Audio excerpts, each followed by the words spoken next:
school principal refuses to discipline a bad student and deletes all his permanent records, so I get him permanently replaced. Here's what happened. Subscribe to Am I the Jerk on YouTube and hit the bell for notifications.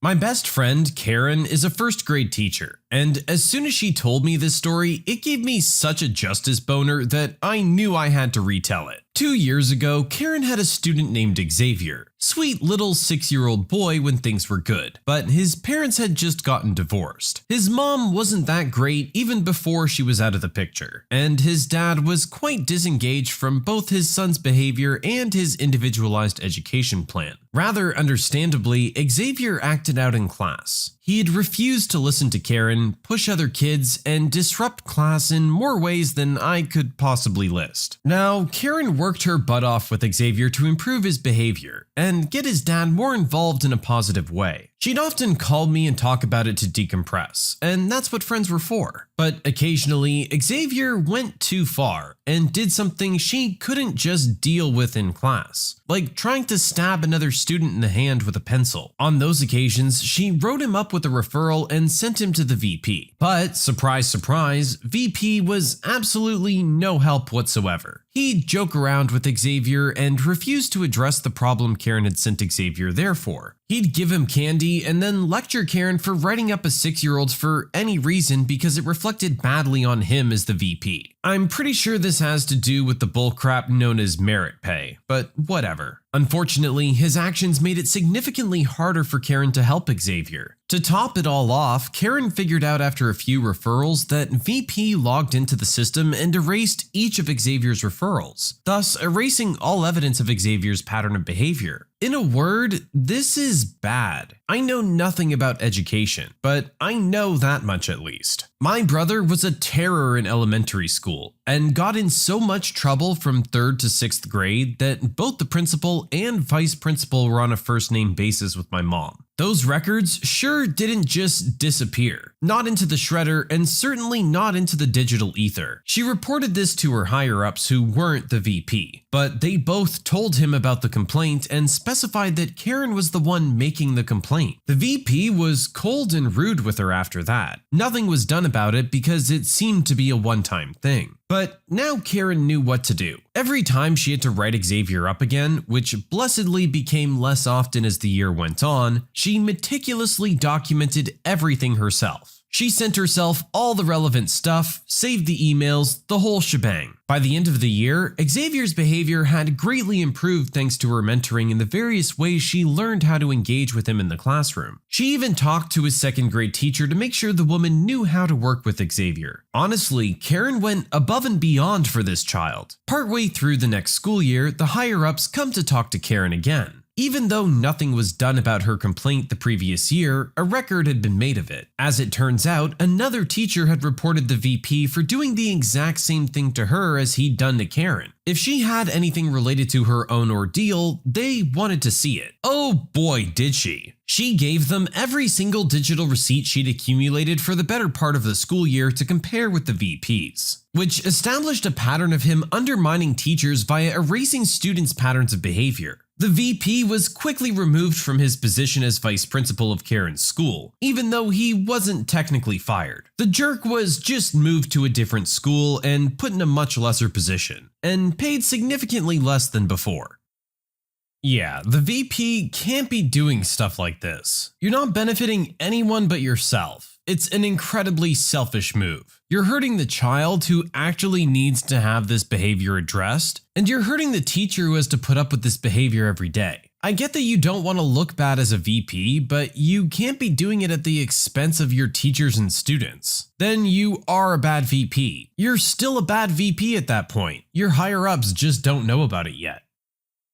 I got every single employee fired from a store for trying to scam me. After leaving the drive-thru at a fast food place a few years ago, I noticed I wasn't given the correct change. The attendant had just shoved some money at me and, what with trying not to hold up the line, I waited until I pulled ahead to put the change into my wallet. I was missing $2, which isn't much, but still. So I drove back through the lane and mentioned the error. And oddly, the guy knew the exact amount, then left the window and went to the inside counter where I could still see him, bent down, and then brought me the $2. It seemed fishy, so during the main shift, I returned and went inside and talked to the manager. He pretty much blew me off and said sometimes people keep money up there, blah blah blah. Since he was the manager, I figured he must not think it was a problem, and it was just a tiny amount of money. But a few weeks later, same drive-thru, same attendant, and the same thing happened. I gave him a 20, and this time I paid attention. He shorted me by $5. So when I came back, I said, I gave you a 20, and he literally interrupted me and said, oh yeah, I owe you $5. This was too suspicious. And if the manager was too dumb to pay attention, time to go to the main office. If you've ever tried to enter an online complaint for a fast food chain or almost anything else, it's a nightmare. I did not want to mention customer service because that would go to the manager who didn't listen to begin with. So I registered it as a compliance issue for the legal department. A few days later, I got a call. When I launched into my story, the guy immediately tried to divert me to customer service. And I stopped him short with my best ticked off mom voice and said, "You need to listen to me now." And then he paid attention. I didn't have any hopes it would go anywhere, but to my surprise and gratification, a week or so later, I got a call from a woman over the entire metro area where I live. She thanked me for my complaint and told me the outcome. It turns out this site had oddly low sales amounts, but had a long-time crew that seemed dependable. So after getting the complaint, they paid a surprise audit visit, ran a report on the registers, and viewed the videos. They had videos of the register and all activities. Wow. The guy at drive-thru was scamming every way he could figure out, and others were in on it, including the manager. Almost everyone got fired, all but one employee as I recall. They were logging in refunds that were not given, and then pocketing it and several other things, including this guy blatantly just plain stealing money. These jerks had gotten by with it for years because people were trying to get to work and didn't notice or didn't bother to look into it.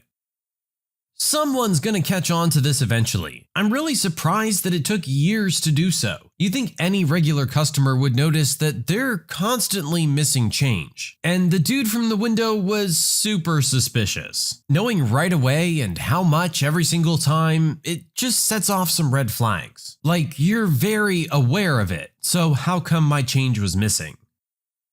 My jerk uncle threatened my dog, so I threatened his life. So this happened when I was about 5 years old, and my dad told me the whole thing. For our cast, we have my jerk uncle, my dog, who is my dog and is amazing, and me, original poster. About my dog. When I was a cute young boy, I had the best and smartest dog that I ever had. His name was Brian, and he was an old German Shepherd that my family got from a nice old lady because she couldn't take care of him anymore. As I said, he was smart. For example, if my little 2-year-old sister got outside, my dog would drag her inside the house again. Or when I escaped from home to play in the woods, he would just guide me back to my home in the night. And a lot more things like that. I love that dog so much. Sadly, he passed away from cancer when I was like 10 years old. So here goes the story. As I said, I had a dog when I was around 4 or 5 years old. And I also had a jerk uncle. Jerk uncle was and is a piece of garbage, a parasite. He steals from his own family. And not only things or money, but he also stole a song that my dad wrote and sold it. Also, he used to drink a lot at family reunions and was disgusting with kids. And boy did he terrorize me. He screamed at me, he joked horribly at me, and his favorite threatened me by saying, "I'm gonna kill your dog." My dad hit him once and told him to stop, but he didn't. So one day, I was at my grandma's house and my mom and dad went to the market for something. Then jerk uncle arrived and saw me. "I'm gonna kill your dog," he screams. I got scared and started to cry and run in the house. And he chases after me, repeating himself. Then I saw it in all of its glory, behind the wardrobe. My other uncle's shotgun. I grabbed it. I was very big for my age, so I could handle its weight. And then I aimed at jerk uncle and said the coolest thing that I ever said. "Who are you gonna kill?" and boy, he ran outside of the house and fell to the ground. I repeated myself and went for him again. Who are you going to kill? In that moment, the cute kid was gone. I was full of rage. He was screaming like an ape and crawled under the car. Then people started to get involved, and when someone tried to get the gun, I just pointed at them screaming in rage. Who are you going to kill? It was like a mantra. And then I saw my dad, and all the blind rage went away. I dropped the gun and started to cry like the little and traumatized kid that I was. My dad screamed my name and took the shotgun away from me. My mom grabbed me while my dad opened the shotgun. Then he saw my uncle. He looked at me again and looked at the shotgun once more. It was loaded, he said. Jerk uncle screamed in horror one more time and started yelling at my dad. My dad just said, "This was all your fault. I told you to stop terrorizing original poster, but you just can't stop, right? Just shut up. I'm using all of my strength to not shoot you in the face right now." My jerk uncle never threatened me or my dog again. The funny part, the shotgun wasn't loaded at all.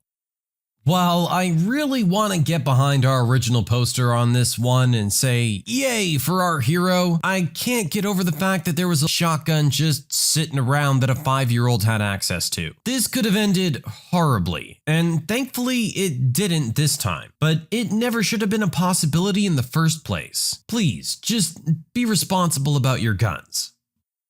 My bully of a half-sister told everyone that I made our father abandon her. So I had to set the record straight. I, 24-year-old female, have a half-sister, 27-year-old female, who we'll call Taylor. My dad had weekend visitation with Taylor at our house until I was 8, and it was the worst. She bullied me really badly anytime I saw her, to the point that I would scream every time my dad mentioned her coming over. Even if we were kept apart, she would break my things, upset my pets, and tell lies about me. Every week, her mom would end up in the kitchen screaming at my parents. Taylor's mom died when she was 11. Her mom didn't have any family able to take her in, and nor did my dad. My dad was the only one who could get custody. When I was told about this, I freaked out, screaming, crying for hours, calling my grandparents and demanding to live with them, all of it. My mom wasn't willing to have Taylor in the house on that basis, and I'm pretty sure she said she would move out if my dad pushed the issue. Taylor ended up being sent to boarding school the next year, and she would go to stay with other members of my dad's family during breaks. When I was 14, my parents divorced, and I would see Taylor every few months at my dad's during school breaks. I'd learned to stand up for myself at that point, and she'd grown up, so there was no bullying, but we'd bicker. She was hostile, and I never backed down. I didn't see her much after she went to college, and then I went to college far away as well. We now live in the same small city. I moved here in March. It's the kind of place where everyone from each generation knows or knows of each other. I had never encountered Taylor socially, and never mentioned knowing her, but I had met her boyfriend and his friends are a part of my larger social group. The other night, I was at a party, and Taylor and her boyfriend were there as well. We made eye contact and waved, but she pretty much avoided me all night. During the night, our mutual friends asked how I know Taylor, and I said we were half-sisters. They all looked super uncomfortable, and I pressed for an explanation. Basically, Taylor's been telling everyone that she was homeless as a kid because her stepmother and half-sister hated her, and demanded she be shipped off to boarding school and made her dad ignore her. Were it not for the fact that it was obviously going to come out sooner or later that we're related, I probably wouldn't have bothered to set the record straight. As it was, I'm gonna be around these people for a long time, and I didn't feel I should have to walk around burdened by the weight of her lies. So I told the group the context. I explained that the reason my mom didn't want Taylor to live with us was because of the bullying, and that when they split, my dad didn't have Taylor live with him, and that I only stayed with him on weekends. Taylor had told them that I moved in with my dad so that she couldn't. I also told them that it wasn't true that I told my dad not to finance Taylor's business when she was 20, because I didn't. She called me yesterday to yell at me. Apparently, she's being ostracized from the group, her relationship is in trouble, her career opportunities are in jeopardy, everything. I don't know how any of this is my fault because she's the one who lied. But according to some people, I should have been a bit more gentle in my retelling of the facts because it's her experience, and I've basically blackballed her. So I put it to you, am I the jerk?